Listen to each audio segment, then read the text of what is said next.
selamat tengah hari kepada penilai dan kepada semua rakan-rakan saya. Okey, pada hari ini saya akan menerangkan tentang kajian saya, iaitu kaedah tiru dan buat. Okey, terlebih dahulu kita tengok dulu di sini refleksi pengalaman saya yang lalu di masa saya membuat praktikal di sekolah selama 3 bulan.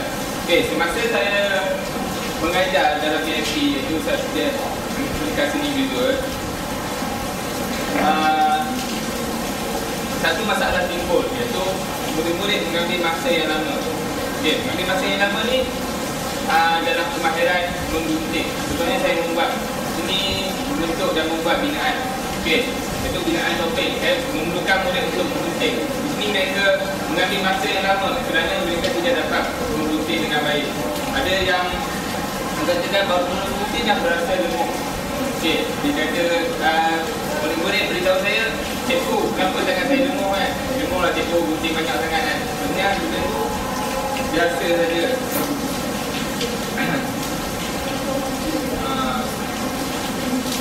Liputan daripada masalah hari ini, murid-murid tersebut akan ketinggalan dalam pelajaran pada hari itu. Okey. Dan secara tidak langsung objektif PFP guru pada hari itu tidak dapat dicapai. Okey. Menurut Science Culture ni, perkembangan motor kasar dan halus ni bergantung kepada perkembangan otak, keseimbangan badan dan peningkatan koordinasi mata dan tangan.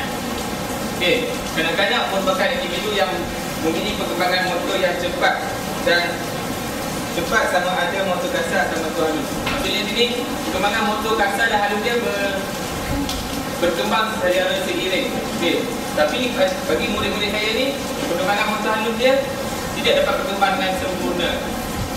Oleh itu menyebabkan mereka bermasalah dalam kemahiran yang saya tekankan di sini, iaitu kemahiran menggunting.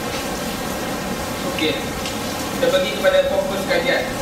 Okey, isu yang saya tekankan pada kajian saya ini adalah murid tidak dapat mengawal pergerakan tangan mereka dengan baik. Isu ini terhasil timbul apabila murid-murid mengatakan mereka berasa lemah dan berasa lemah semasa menjalankan aktiviti menggunting. Selain itu juga mereka tidak dapat menumpukan perhatian mereka kerana koordinasi mereka, mata dan tangan mereka lemah. Masa menggunting, mereka tak tengok pun gunting tu. Kadang-kadang dia main gunting je, tangan terlain. Maksudnya dia tengok lain, dia buat kerja tu lain. Okey, dan juga saya gunting yang mereka gunakan tidak sesuai dengan tangan mereka. Contoh di sini ada 2 gunting saiz yang berbeza. Mereka menggunakan gunting saiz orang dewasa, lebih besar daripada tangan mereka, menyebabkan mereka tidak selesa semasa menjalankan aktiviti menggunting. Oleh itu saya fokuskan kajian saya adalah untuk meningkatkan kemahiran murid untuk menggunting dan memberikan mereka pendedahan asas kepada murid mengenai cara menggunakan gunting yang betul, serta membolehkan aktiviti PFP di dalam kelas itu berjalan dengan lebih lancar. Okey, saya tekankan kajian saya ini kepada responden saya sebanyak 7 orang. Kajian ini adalah penting untuk murid kerana dia akan membolehkan murid dapat mengikuti PFP dengan lebih baik dan membolehkan objektif pembelajaran dan pengajaran guru PFP itu tercapai. Okey, sebelum saya memulakan kajian saya telah melakukan kolaborasi dengan guru PFP dan berbincang mengenai adakah terdapat masalah yang berkaitan dengan kajian saya ini. Okey, tindakan saya akan lakukan untuk mengatasi masalah yang saya dalam amalan saya adalah saya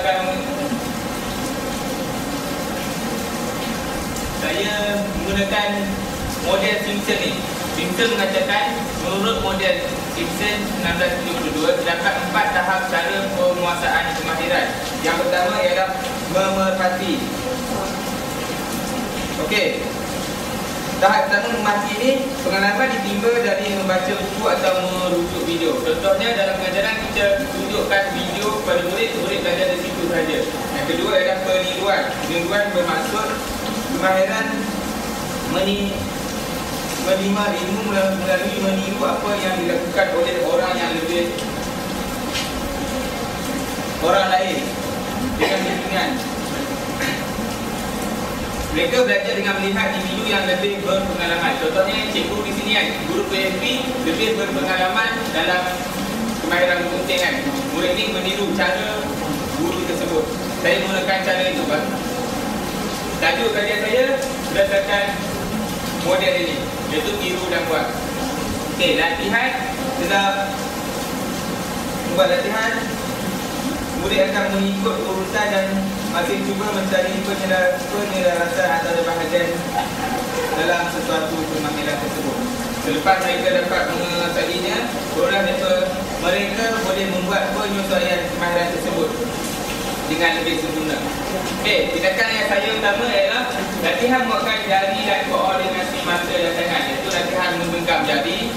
Latihan menggenggam jari ini dilakukan langkah pertamanya menggenggam dengan sebelah jari, sebelah tangan saja dan kedua-dua belah tangan, menguli belah kecil dan memasukkan benang ke dalam magnet. Latihan yang kedua adalah latihan postur badan, iaitu urutan badan semasa menggunting dan pegangan gunting yang betul. Tadi saya akan tunjukkan gambar ya. Dan yang hari sekali adalah latihan menggunting bagi mengasah lagi kemahiran mereka. Okey, sini pegangan gunting yang betul. Kita dapat lihat sini ibu jari berada di belum gunting yang atas dan jari berlutut ni di bawah belum yang bawah. Okey, seperti dalam gambar ni. Latihan bentuk mana adalah untuk membentuk kemana koordinasi mata dan tangan dia. Okey. Dan motivasi ni meningkatkan kemahiran motor halus dia, gerakan otot-otot kecil. Okey, dengan membuat bentuk-bentuk seperti itu seperti yang saya tunjukkan.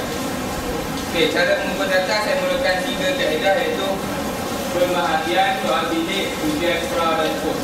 Pemerhatian ni dilakukan semasa pemerhatian awal tu, semasa PSB berjalan. Saya akan meminta guru PSB yang sebenar untuk memerhatikan terlebih dahulu responden yang telah saya pilih.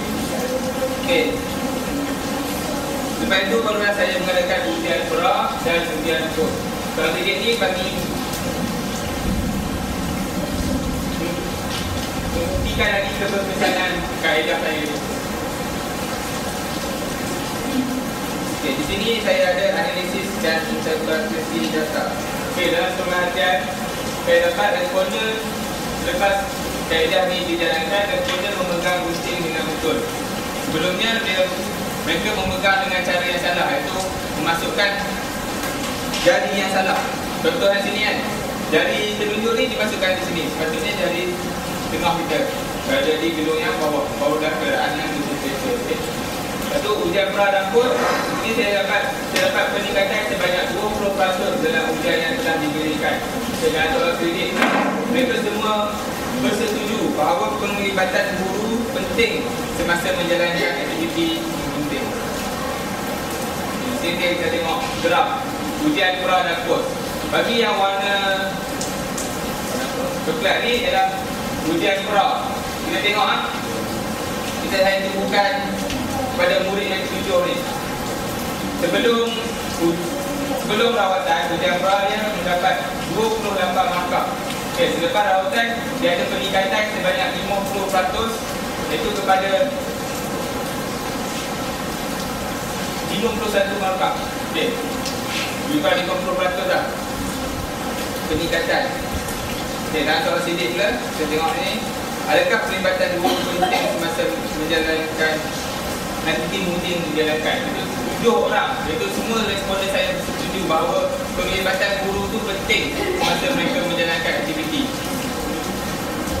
Inilah hasil responden murid yang ketujuh yang mendapat peningkatan yang lebih yang paling baik. Okay, sebelum rawatan kita tengok di sebelah ni, hasilnya kurang memuaskan, agak lemah. Lepas rawatan dia lebih baik. Ini contoh. lebih baik. Seperti kajiannya, di kesimpulannya kaedah TDB ini berjaya meningkatkan kemahiran murid menggunting. Okay.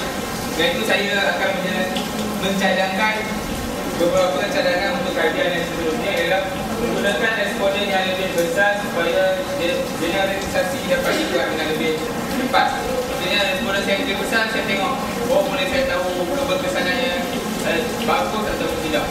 Okay. Dan menggunakan kaedah TDB ini dalam latihan mungkin rupa yang lebih kompleks. Tadi hanya bulat saja kan, dan bentuk bujur. Mungkin saya selepas kajian ini saya akan menggunakan gunting bentuk bunga ataupun bentuk haiwan yang lebih kompleks.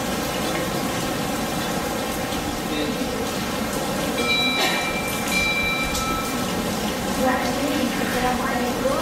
Saya ingin bertanya, bagaimana bolehkah menjelaskan secara demonstrasi macam mana kaedah ini dijalankan? Sebab tadi tengok ada poster badan. Okey, saya terangkan secara demonstrasi ya. Mula-mula sekali kaedah saya menerangkan rakan yang pertama. Okay, menggenggam jari. Menggenggam jari ni yang pertama adalah menggenggam secara sebelah tangan. Itu menggenggam ni. Hanya buat latihan ni selama 5 minit untuk menggerakkan otot-otot kecil. Murid-murid tu kadang-kadang tangan mereka keras, mereka tidak dapat pegang gunting tu dengan baik. Okey, menggenggam jari. Dan yang kedua adalah menggenggam jari secara 12 tangan. 12 tangan. Okey, membuat latihan ni selama 5 minit. Okey. Lepas tu mengundi tesis seperti dalam gambar kan. Mengundi jadi bentuk-bentuk seperti yang sebelah ni ikut kreativiti masing-masing. Dan saya akan mengajar masukkan benang dalam manit. So benang dalam manit ni balik dan dimasukkan untuk melatih koordinasi mata dia, mata dan tangan. Kalau kita dah dapat tumpukan perhatian, kita tak dapat masukkan benang ke dalam manit tu, betul tak? Okay, begitu juga kita nak menggunting. Apabila kita nak menggunting mengikut bentuk yang elok tu, kita kena tumpukan mata dan tangan kita, gerakannya sama. Okey, contohnya saya akan gunting ni, ikut perjalanan ni, kita kena tengok mata dan tangan kita selari lah dengan gunting ni. Okey, lalu poster badan juga penting. Okey, kita poster badan kita duduk secara menegak 90 darjah, kaki, badan, ni, kaki 90 darjah, tangan kita gunting. Okay, kalau kita dah suruh sini, dia itu boleh mengadu kuasa dengung sebab dia gunting macam ni. Okey, dia letak tangan atas meja, dia gunting, dia dengung, tak duduk dalam kedudukan yang betul. Okey, pegangan gunting yang betul tu pula, dia kalau tidak masukkan lubang ni dengan betul, dia rasa macam payah dah ni kontrol gunting ni. Kalau kita letakkan satu tangan di sini, mudah untuk kita kontrol sebab dia bagi tekanan di sini, yang bawah tidak akan betul. Dia jadi gunting. Assalamualaikum. Saya ingin bertanya kepada saudara admin, jika saudara sudi untuk berkongsi, bolehkah saudara menerangkan saiz benang, sama ada benang nylon ke, benang wine ke, ataupun lubang mana itu besar mana? Okay. Saiz benang ni hanya benang kait tu, kan, benang bulu. Dan saiz balik dia saiz.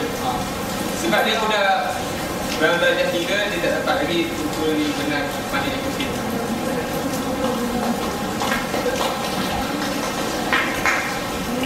Kita masih ada masa sikit, 2 minit lagi.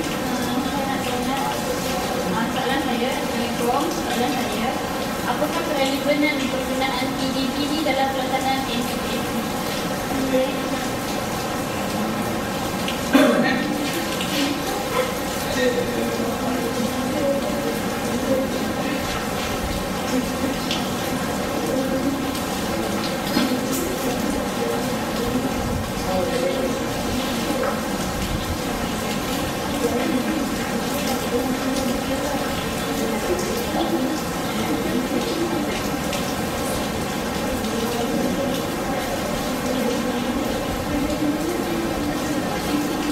Okey, sebenarnya apabila murid menguasai kemahiran ni, maka kualiti karya hasil karya akhir ni lebih baik lah dari sebelumnya. Sebelum ni dia hanya terukan, tak ada berupa pun Macam kalau bulan pun jadi petak kan.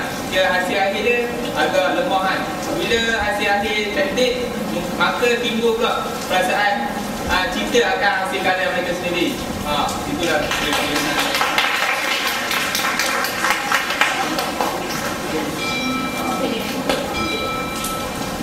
Okey, saya sudahi dengan saya. Terima kasih kepada saudara ini.